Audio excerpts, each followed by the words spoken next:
Hello student, आज मैं आपके सामने लेकर आया हूँ रेक्टिलिनियर मोशन और इसका फोर्थ लेक्चर हम पढ़ रहे हैं। 3 लेक्चर इसके पहले हम पढ़ चुके हैं और उसमें हमने acceleration, velocity, speed, distance, displacement, इन सब में क्या रिलेशन होता है वो हमने डिस्कस किया था, इनका मीनिंग समझा था, काफी सारी प्रॉब्लम्स हमने इन पर सॉल्व की थी। अब हम डिस्कस कर रहे हैं इक्वेशन ऑफ मोशन। और जैसा कि इक्वेशन ऑफ मोशन आप पहले भी 9th-10th की क्लास में पढ़ चुके हैं, बट उसकी हम यहाँ एप्लीकेशंस खूब सारे डिस्कस करेंगे, किस तरह से हम प्रॉब्लम को सॉल्व करने में इक्वेशन ऑफ मोशन अप्लाई करते हैं उनको सीखेंगे। तो इक्वेशन ऑफ मोशन को अप्लाई होने के लिए एक सबसे इंपॉर्टेंट कंडीशन क्या है बच्चों? Acceleration should be constant in magnitude as well as in direction. Acceleration अगर कांस्टेंट नहीं है तो हम मोशन की कोई भी इक्वेशन नहीं लगा सकते। तो जब भी आप क्वेश्चन पढ़ें, अगर उसमें मोशन की इक्वेशन लगा रहे हैं तो अपने आप से एक क्वेश्चन ये पूछें कि क्या मुझे क्वेश्चन में एक्सेलरेशन कांस्टेंट दे रखा है क्या? अगर एक्सेलरेशन कांस्टेंट दे रखा हो तभी ये इक्वेशन लगाना, अदरवाइज जब एक्सेलरेशन वेरिएबल होता है तो इस तरह के क्वेश्चंस को सॉल्व करने के लिए हमें डिफरेंशिएशन या इंटीग्रेशन करना होता है। ठीक है, तो ये ध्यान रखना, इन जनरल आईआईटी में जो क्वेश्चंस आते हैं उनमें एक्सेलरेशन वेरिएबल होता है और वहां मोशन की इक्वेशन एप्लीकेबल नहीं होती। लेकिन नीट के एग्जाम में, मेडिकल में जनरली जो क्वेश्चंस आते हैं उसमें एक्सेलरेशन कांस्टेंट होता है और मोशन की इक्वेशन एप्लीकेबल हो जाती है। तो आओ अब हम डिस्कस करते हैं इक्वेशन ऑफ मोशन।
देखो इस तरह से 5 इक्वेशन है, इनको इक्वेशन ऑफ मोशन कहते हैं।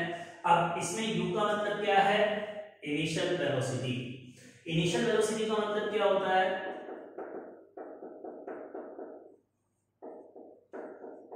इनिशियल वेलोसिटी का मतलब है वेलोसिटी एट t बराबर 0।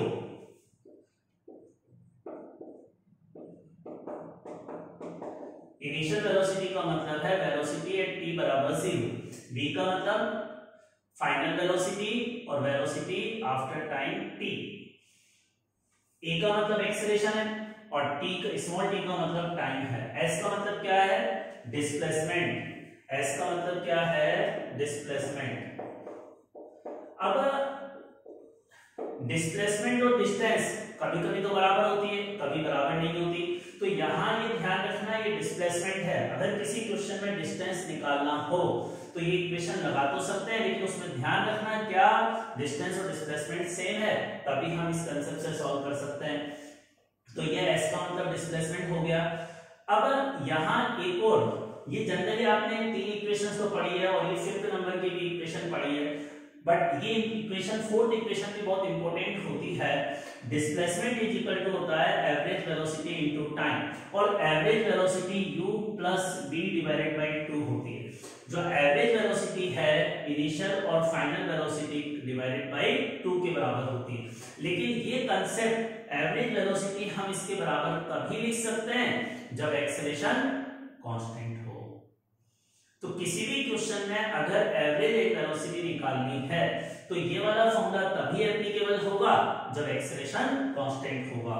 अगर एक्सेलरेशन वेरिएबल होता है तो एवरेज वेलोसिटी को निकालने के कुछ और कंसेप्ट हैं जो हम आगे पढ़ेंगे, उसमें हमें इंटीग्रेशन करना होता है और उससे उसका आंसर आता है। और यहां पर इस nth का मतलब क्या है? Displacement in nth second. Displacement in nth second, ये इसका मीनिंग है।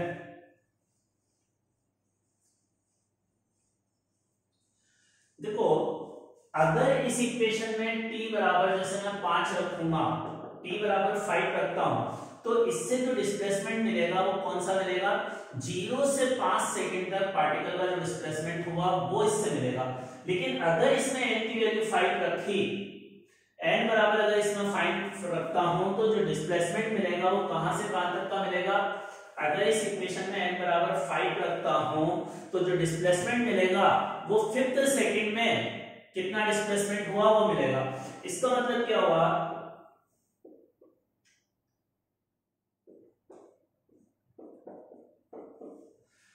जैसे मान लो अगर इस मोशन की सेकंड इक्वेशन में मैं t की वैल्यू 5 रखूं, एक 5th इक्वेशन में n बराबर 5 रखूं, तो मोशन की सेकंड इक्वेशन से तो यहां से यहां तक का डिस्प्लेसमेंट मिलेगा 0 से 5 सेकंड तक का, मतलब 0 से स्टार्ट होकर 5 सेकंड तक जो डिस्प्लेसमेंट हुआ वो इस इक्वेशन से मिलेगा।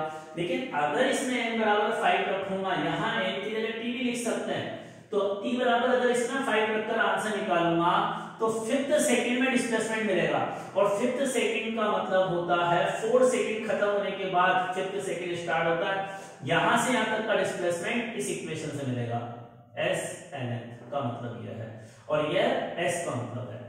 तो 5th सेकंड कब स्टार्ट होता है, 4 सेकंड खत्म होने के बाद 5th सेकंड स्टार्ट होता है, और 4 सेकंड से लेकर 5 सेकंड तक में जो डिस्प्लेसमेंट होगा वह 5th सेकंड में डिस्प्लेसमेंट है, जो इस इक्वेशन से कैलकुलेट होगा, राइट।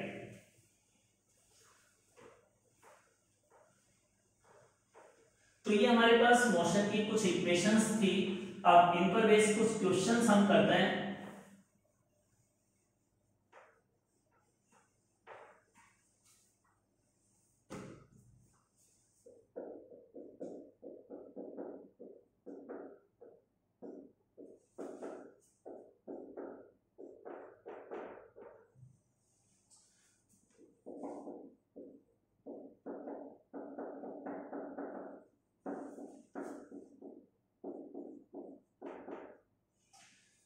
देखिए डिस्प्लेसमेंट और टाइम में इक्वेशन हमें ये दे रखी है, और इस इक्वेशन की हेल्प से मुझे इनिशियल वेलोसिटी और इनिशियल एक्सेलरेशन फाइंड आउट करने क्या होंगे।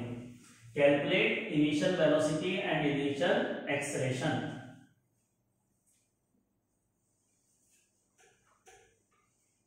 Calculate initial velocity and initial acceleration.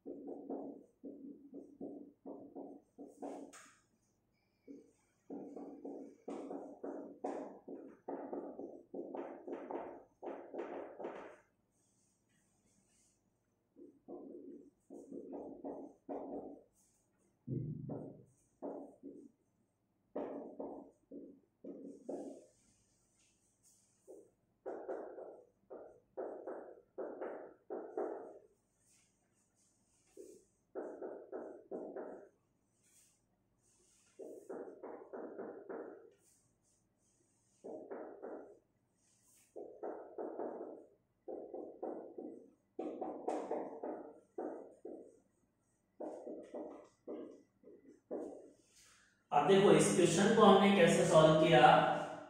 मुझे ये डिस्प्लेसमेंट दे रखा है, वेलोसिटी निकालनी है तो एक बार डिफरेंशिएशन करेंगे, एक्सेलरेशन निकालना है तो 2 बार डिफरेंशिएशन करेंगे। तो पहले वेलोसिटी निकालने के लिए इसको एक बार डिफरेंशिएशन किया, x की पावर n वाला फॉर्मूला लग जाएगा, तो इस फॉर्मूले से हमने आंसर निकाला तो ये आया। अब मुझे इनिशियल वेलोसिटी बतानी है। इनिशियल वेलोसिटी का मतलब टाइम कौन सा, t बराबर 0।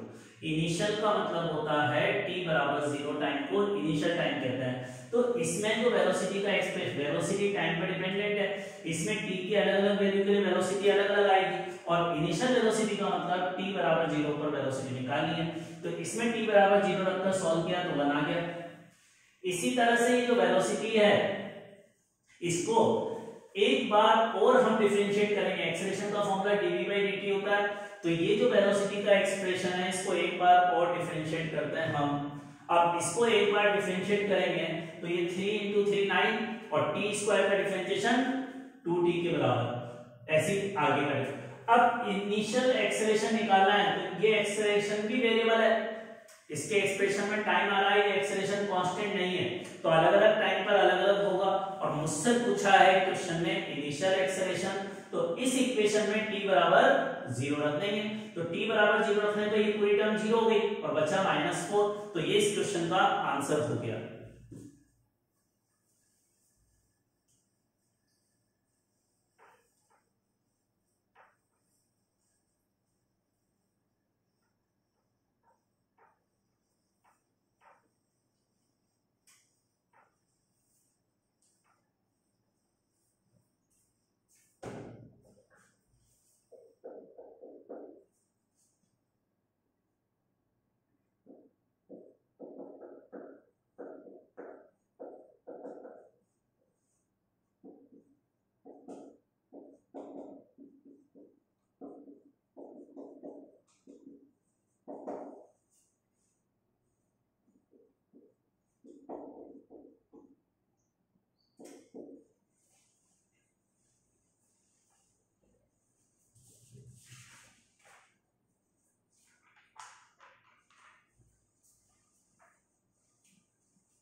अब देखो अगला क्वेश्चन ये है कि एक कार और एक ट्रक सेम पोजीशन से स्टार्ट होते हैं, दोनों का इनिशियल स्टार्टिंग पॉइंट सेम है और साथ साथ स्टार्ट होते हैं, सेम टाइम पर स्टार्ट होते हैं t बराबर 0।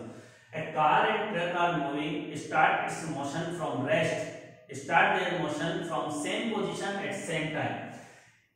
Car acceleration is 2 but initial velocity is 0 and truck is moving with constant velocity 10. Then हमें फाइंड आउट करना है what distance car overtake truck.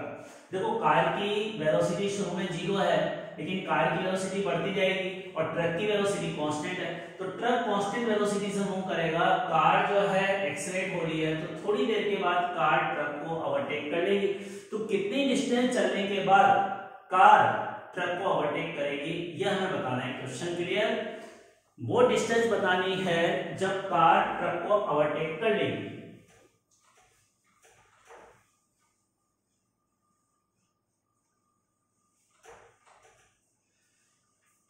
अब देखो यहां हमें कार और ट्रक की साइड नहीं दे रखी, कार और ट्रक की साइड नहीं दे रखी, तो इसका मतलब जैसे यहां सॉल्यूशन है, ये इनका स्टार्टिंग पॉइंट है। अब जैसे शुरू में तो ट्रक आगे निकल जाएगा, कार पीछे करेगी और ओवरटेक तब करेगी जब एक पर्टिकुलर मोमेंट पर दोनों एक साथ एक ही जगह पहुंचेंगे।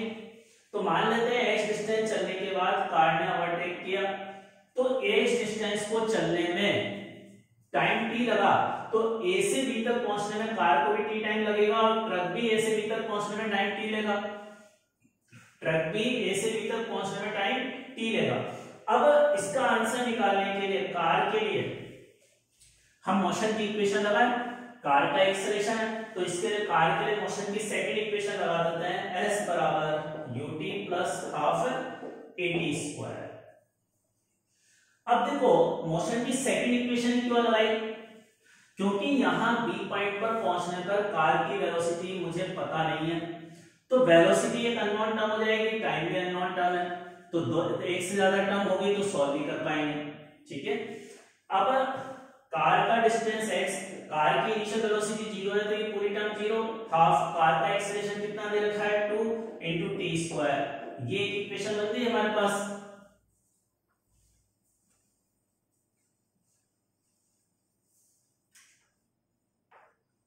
मोशन की सेकंड इक्वेशन हमने अप्लाई की थी, उससे ये एक्सप्रेशन आ गया।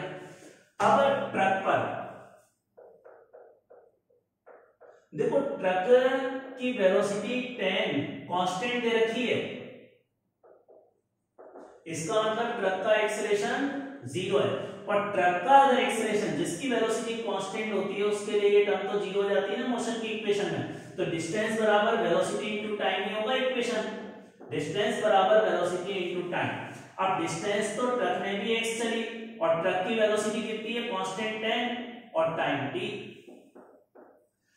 अब ये दो इक्वेशन बनी, यहाँ वेरिएबल क्या है, अननोन x और t, यहाँ भी अननोन x और t है। जितने अननोन होते हैं उनको सॉल्व करने के लिए कम से कम उतनी इक्वेशन चाहिए। तो यहाँ 2 अननोन है और 2 ही इक्वेशन है, तो आसानी से सॉल्व हो जाएगा। अब इसको निकालने के लिए मुझे x निकालना है ना, तो यहां से t की वैल्यू निकाल के इस इक्वेशन में रख दूं। अच्छा 2 से तो 2 कैंसिल हो गया। अब x बराबर यहाँ क्या आ जाएगा, t स्क्वायर, और t की वैल्यू यहां से इसमें सब्स्टिट्यूट करूंगा x अपॉन 10 का होल स्क्वायर। तब ये x बराबर कितना आ गया, 100।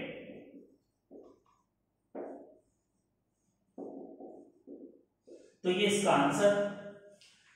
100 मीटर चलने के बाद कार इस ट्रक को ओवरटेक कर लेगी। अच्छा ये भी निकाल सकते हैं कितने टाइम के बाद ओवरटेक करेगी, तो ये 100 मीटर है, इसको सेकंड इक्वेशन में रख दोगे तो टाइम आ जाएगा 10 सेकंड। तो बाय इक्वेशन 2 x बराबर 100 इज इक्वल टू 10t। तो 10 सेकंड के बाद ये कार इस ट्रक को ओवरटेक कर लेगी। तो दूसरा आंसर यह है। अगर टाइम पूछा जाए कि कितने टाइम के बाद कार बस इस ट्रक को ओवरटेक करेगी, तो हम इस तरह से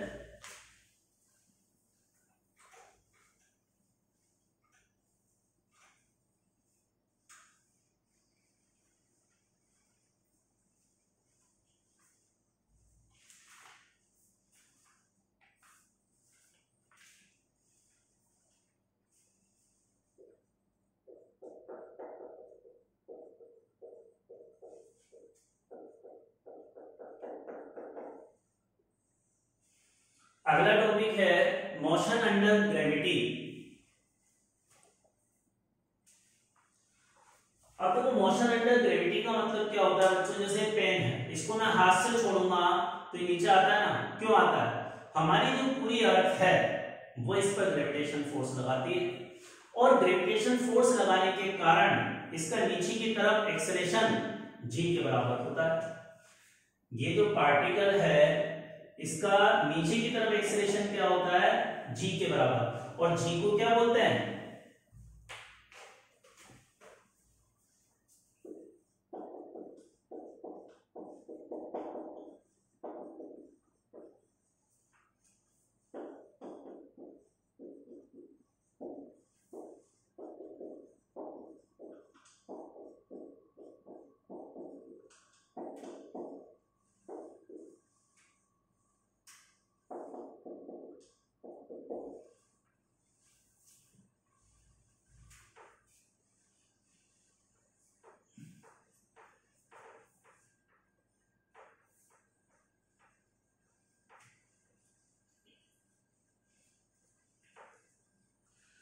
तो मोशन अंडर ग्रेविटी में जो हमारी अर्थ का ग्रेविटेशन फोर्स लगता है, उस फोर्स के कारण जो एक्सेलरेशन होता है किसी भी पार्टिकल का, वो नीचे की तरफ g के बराबर होता है। और ये एक्सेलरेशन इस चीज से इंडिपेंडेंट होता है कि इस पार्टिकल की वेलोसिटी क्या है और किधर है। जैसे मान लो पार्टिकल की वेलोसिटी ऊपर है तो भी एक्सेलरेशन नीचे होगा, पार्टिकल की वेलोसिटी नीचे है तो भी एक्सेलरेशन नीचे होगा।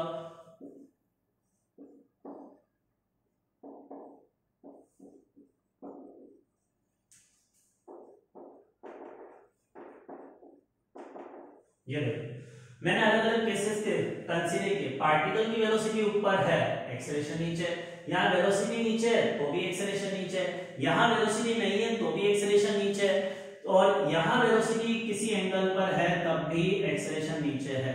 तो जब भी कोई पार्टिकल हवा में होगा तो उसका एक्सेलरेशन हमेशा नीचे होगा g के बराबर, और ये एक्सेलरेशन इसकी वेलोसिटी से इंडिपेंडेंट होगा। वेलोसिटी कितनी है, किस डायरेक्शन में है, acceleration is independent from the velocity. Acceleration velocity से इंडिपेंडेंट होता है। तो ये चारों डायग्राम को समझना, क्योंकि अगला जो चैप्टर है अपना प्रोजेक्टाइल मोशन, उसमें ये कंसेप्ट हम सीखने वाले हैं। इस चैप्टर में तो क्या है कि वेलोसिटी और एक्सेलरेशन यहाँ एक दूसरे के अपोजिट डायरेक्शन में और यहाँ दोनों सेम डायरेक्शन में। तो स्ट्रेट लाइन में पार्टिकल मोशन ही तब करता है जब velocity and acceleration either be anti parallel और पैरेलल। अगर इन दोनों के बीच का एंगल या तो 0 हो या 180 हो तो motion will be straight line, और अगर 0 या 180 के अलावा कोई भी एंगल हो तो motion will be projectile motion. तो प्रोजेक्टाइल मोशन के लिए वेलोसिटी और एक्सेलरेशन के बीच का एंगल 0 या 180 के अलावा कुछ होगा तो प्रोजेक्टाइल मोशन होगा, और अगर 0 या 180 है तो motion should be straight line motion.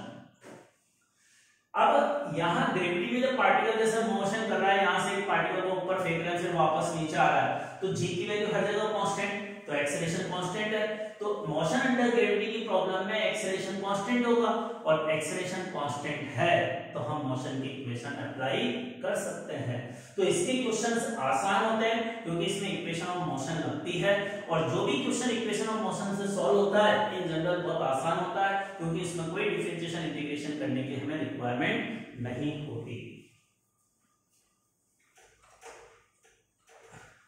अब मोशन अंडर ग्रेविटी में स्मॉल जी जो ग्रेविटेशनल एक्सेलरेशन है इसकी वैल्यू 9.8 मीटर पर सेकंड स्क्वायर लेते हैं, या कैलकुलेशन को आसान करने के लिए 10 ले लेते हैं। अब अगर क्वेश्चन में आपको 10 दे रखी हो तो 10 लिखना, 9.8 दे रखी हो तो 9.8 लिखना, लेकिन ज्यादातर क्वेश्चन में जी की वैल्यू नहीं देता।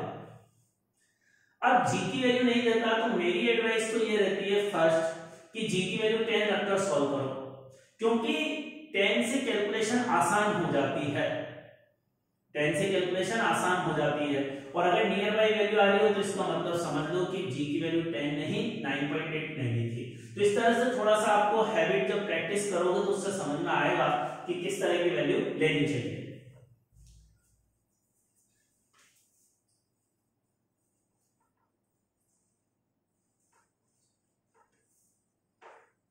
अच्छा, रिटार्डेशन का मतलब क्या होता है बच्चों? रिटार्डेशन में एक्सेलरेशन पॉजिटिव होता है या नेगेटिव? कुछ भी हो सकता है, जनरली बच्चों को गलती होती है, कंफ्यूजन रहता है सर रिटार्डेशन मतलब एक्सेलरेशन नेगेटिव। एक्सेलरेशन नेगेटिव होना जरूरी नहीं है, रिटार्डेशन से जैसे मान लो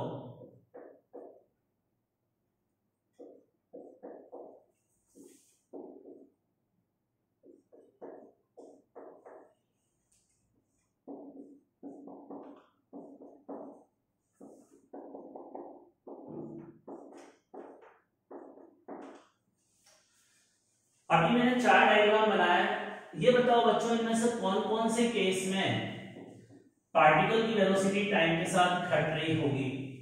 पार्टिकल की वेलोसिटी कौन से डायग्राम में टाइम के साथ डिक्रीज हो रही होगी?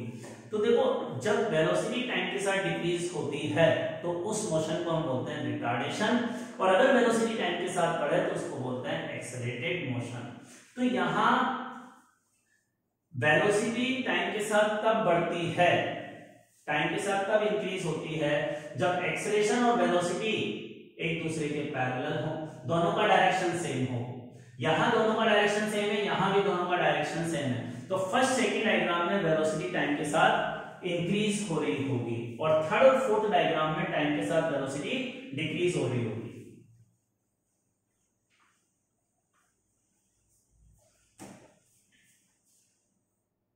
Velocity increase in first and second diagram and velocity decrease in third and fourth diagram. Third और फोर्थ में रिटार्डेशन हो रहा है और फर्स्ट और सेकंड में एक्सेल। अब देखो यहाँ एक्सेलरेशन और वेलोसिटी दोनों डायरेक्शन, जनरली हम पॉजिटिव डायरेक्शन इसको कंसीडर करते हैं, तो अगर एक्सेलरेशन और वेलोसिटी दोनों यहाँ पॉजिटिव है और यहाँ दोनों नेगेटिव है, तो यहाँ एक्सेलरेशन नेगेटिव होते हुए भी वेलोसिटी को बढ़ा रहा है, जबकि यहाँ एक्सेलरेशन नेगेटिव है और यहाँ एक्सेलरेशन पॉजिटिव है। यहाँ एक्सेलरेशन पॉजिटिव होते हुए भी वेलोसिटी टाइम के साथ घट रही है, तो रिटार्डेशन का मतलब नेगेटिव एक्सेलरेशन नहीं है, रिटार्डेशन का मतलब है वेलोसिटी और एक्सेलरेशन का डायरेक्शन अपोजिट है। अब पार्टिकल डिस्प्लेस किधर होता है, डिस्प्लेसमेंट किधर होता है, चलता किधर है, वेलोसिटी के डायरेक्शन में या एक्सेलरेशन के डायरेक्शन में? वेलोसिटी के डायरेक्शन में। पार्टिकल का डिस्प्लेसमेंट किधर होता है, जिधर वेलोसिटी है, वेलोसिटी इधर है तो डिस्प्लेस इधर करेगा, वेलोसिटी इधर है तो डिस्प्लेसमेंट इधर होगा। तो अब यहां ये वेलोसिटी इधर, एक्सेलरेशन इधर, तो इधर जाएगा, वेलोसिटी कम होते होते जीरो होगी, जीरो होने के बाद वापस लौट कर आ सकता है, तो इस तरह का कुछ मोशन इसमें होगा।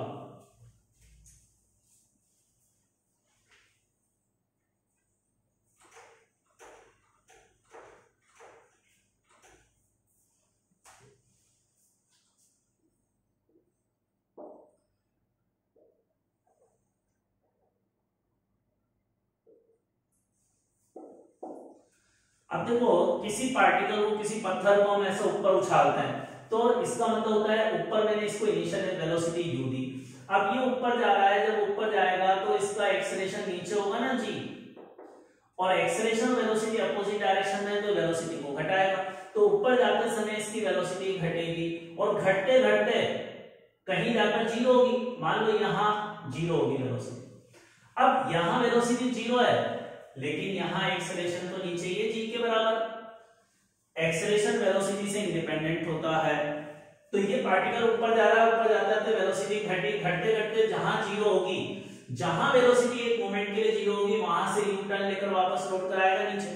अब ये वापस जो लौटेगा ना, ऐसे अलग लाइन के अलोंग नहीं चलेगा, ये इसी लाइन के अलोंग नीचे आएगा, लेकिन डायग्राम को समझने के लिए मैंने उसकी लाइन को थोड़ा सा शिफ्ट बताया है।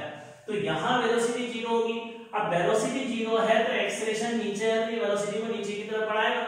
अब जब ये यहां से जैसे ऊपर जा रहा होगा तो वेलोसिटी ऊपर की तरफ, यहां से नीचे आ रहा है तो वेलोसिटी नीचे की तरफ, चलता उधर है जिधर वेलोसिटी होती है।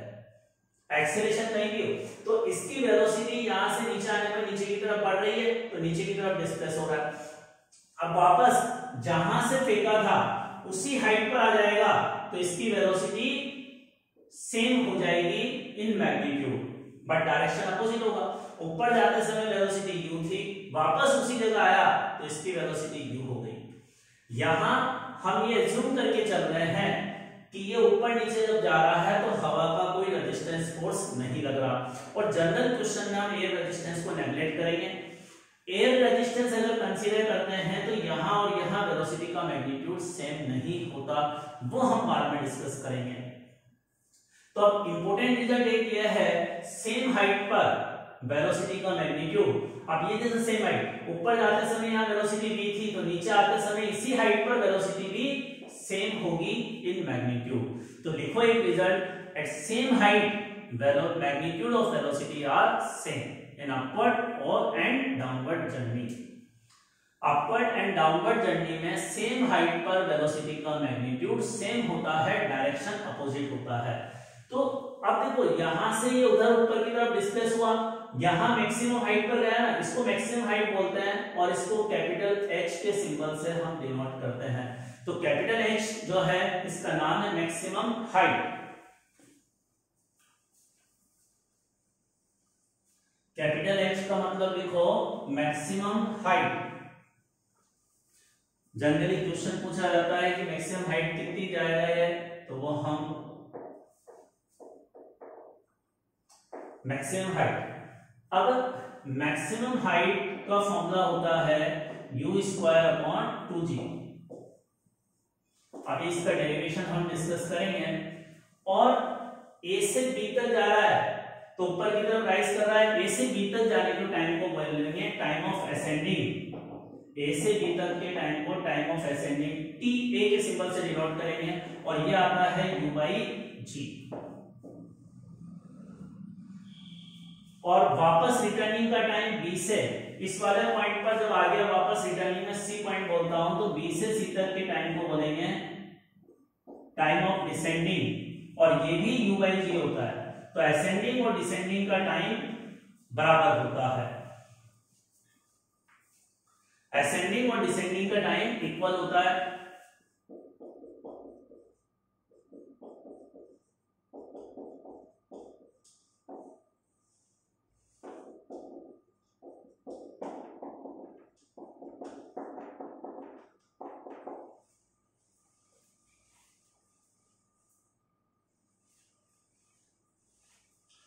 और कैपिटल डी का मतलब है टाइम ऑफ फ्लाइट। पूरी जर्नी जितने टाइम ये हवा में रहा, ए से लेकर सी तक का टोटल टाइम, और टोटल टाइम ऑफ फ्लाइट का फॉर्मूला 2u अपॉन g के बराबर आता है।